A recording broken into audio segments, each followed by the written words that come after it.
सोबत असेल जाणीव। रोखोक बातम्यांसाठी पाहत राहा जाणीव मराठी। होऊ द्या जाणीव। लाईक करा, शेअर करा आणि सबस्क्राईब करा आपल्या हक्काचे चॅनल जाणीव मराठी।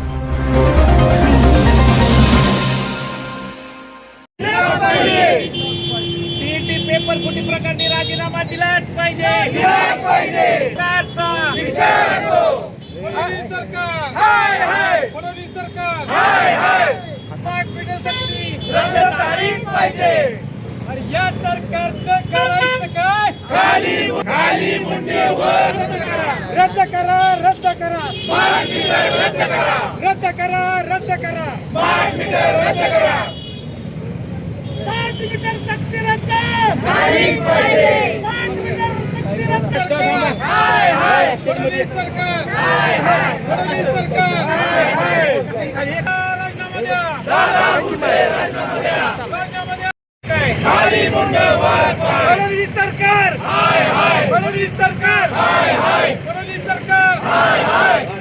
जिल्हाधिकारी येथे राष्ट्रवादी शरदचंद्र पवार पक्षाच्या वतीने राज्यामध्ये सध्या जी स्मार्ट मीटर सक्ती सुरू आहे त्या स्मार्ट मीटर सक्तीच्या विरोधात, त्याचबरोबर टिपरच्या फुटीच्या विरोधामध्ये आज या ठिकाणी राष्ट्रवादी काँग्रेसच्या वतीने, शरदचंद्र पवार पक्षाच्या वतीने तीव्र निषेध नोंद करण्याकरता या ठिकाणी आम्ही जमलेलो आहोत। खरं तर सर्वसामान्य जनतेचं कंबरड मोडणारं हे धोरण आहे, हे अदानी अंबानीचं सरकार आहे। या सरकारला या अदानी अंबानींचं टेंडर देऊन त्यात म्हणजे व्यापाऱ्यांना पोसायचं टेंडर हे आहे। खऱ्या अर्थानं सर्वसामान्यांचा मनका मोडण्याचा हा जो निर्णय आहे स्मार्ट मीटरचा, खऱ्या अर्थानं हा कोणत्याही परिस्थितीमध्ये सर्वसामान्य नागरिक मान्य करणार नाहीत। खरं तर हा एक प्रकारे फडणवीस सरकारचा स्मार्ट दरोडा आहे। त्याचं कारण असं की कुणाला ही पूर्वकल्पना न देता स्मार्ट मीटर बसवून 4-5 जण इलेक्ट्रिशियन येतात, गपचूप मध्ये आपल्या प्रॉपर्टीमध्ये प्रवेश करतात कोणत्याही परवानगीशिवाय, आणि मीटर परस्पर म्हणजे आमची इच्छा नसताना देखील परस्पर जर मीटर बदली होत असेल, आम्हाला कोणत्याही प्रकारची कल्पना दिली जात नसेल, तर हे नेमका दरोडा म्हणायचं नाही तर काय म्हणायचा। खऱ्या अर्थानं या फडणवीस सरकारने जो जनतेची फसवणूक केलेली आहे, खऱ्या अर्थानं त्यांनी नैतिक जबाबदारी स्वीकारून राजीनामा दिला पाहिजे। सर्वसामान्यांच्या प्रश्नासाठी राष्ट्रवादी शरदचंद्र पवार पक्ष या आधीही रस्त्यावर उतरलेला आहे, इथून पुढेही त्यांच्या पाठीशी खंबीरपणे उभं राहणार आहे। स्मार्ट मीटर असेल, शेतकऱ्यांचे काही प्रश्न असतील, टीईटी परीक्षा असेल, अनेक विद्यार्थ्यांचं नुकसान झालेलं आहे। खरं तर हा निषेध आहे, आम्ही ही प्राथमिकता आहे। यापुढे असं जर प्रकार घडत राहिले तर स्मार्ट मीटरच्या विरोधामध्ये आम्हाला अजून आंदोलन तीव्र करावं लागेल। मागच्याच नीट परीक्षा पेपर फुटी झालेली होती, त्यानंतर जवळजवळ 15-16 विद्यार्थ्यांनी आत्महत्या केल्या होत्या देशभरात। त्यानंतर काँग्रेस पार्टीने आंदोलन केलं होतं, ते आंदोलन दाबण्याचा मोदी सरकारचा प्रयत्न होता। त्यावर न थांबता त्यांनी शिक्षण मंत्रालयाला न घेता परत एकदा टीईटी परीक्षा पेपर फूट झाली, त्यात पण त्यांनी हे घेतलं नाही। त्यामुळे आम्ही वरती धर्मेंद्र प्रधान यांचा पण राजीनामा मागतो आणि खाली शिक्षण मंत्री दादा भुसे यांचा पण राजीनामा मागत आहे आम्ही।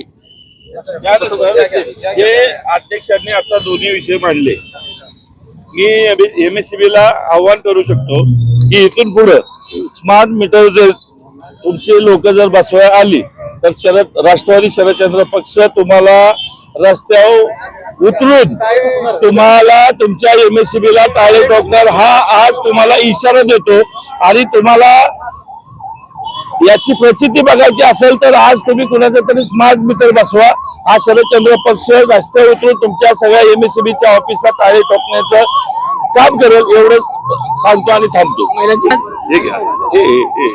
हे माझं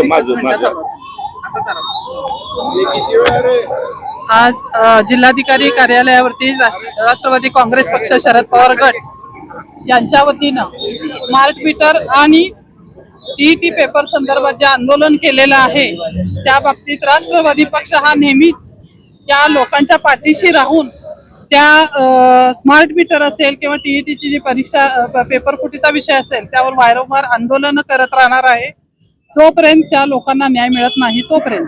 आपल्याला माहिती आहे की स्मार्ट मीटर बाबत जे ग्रामीण भागातील जी नागरिक वर्ग आहे ते पूर्ण निरक्षर आहे, तिथं नेटवर्कची उपलब्धता कमी असते, शिवाय डिजिटल साक्षरता हा कमी आहे। आणि आपल्याला माहितीये की हे जर का त्यांना ज्ञात नसेल, त्यांना प्रशिक्षण देणं गरजेचं आहे. स्मार्ट मीटर बसवणं का गरजेचं आहे आणि खरं म्हणायला गेलं तर हे कंत्राटदार पद्धतीनं असल्यामुळं याचा फटका हा नागरिकांना बसू शकतो. हे अडाणी मोठं करण्याचं मोठं स्कॅन्डल म्हटलं तरी वावगं ठरणार नाही, कारण यांनी मीटर बसवल्यानंतर ह्याची हमी MSEB घेणार आहे का, हे उत्तर मात्र आम्हाला आमच्या सर्व कार्यकर्त्यांना किंवा नागरिकांना हवं आहे. दुसरा विषय असा की TET पेपर फुटी बाबतीतचा असा आहे की सर्वसामान्य जी मुलं परीक्षेला बसतात, गोरगरीब जनतेची मुलं बसतात, त्यांना हा न्याय मिळणार आहे का? जर का पेपर फुटी होत असेल, मोठमोठ्या लोकांना जर का ह्या परीक्षा देण्यात या पेपर फुटीमुळे होत असेल, तर ह्या गरिबांच्या मुलांनी करायचं काय, हाही विषय आहे. आपण बघतोय रील्स मध्ये बरीचशी मुलांचं कसं काय म्हणजे काही बेशुद्ध पडतायत, काही नहारट अटॅक येतात, असं जी काय आपत्ती घडते ह्याला जबाबदार सरकार आहे.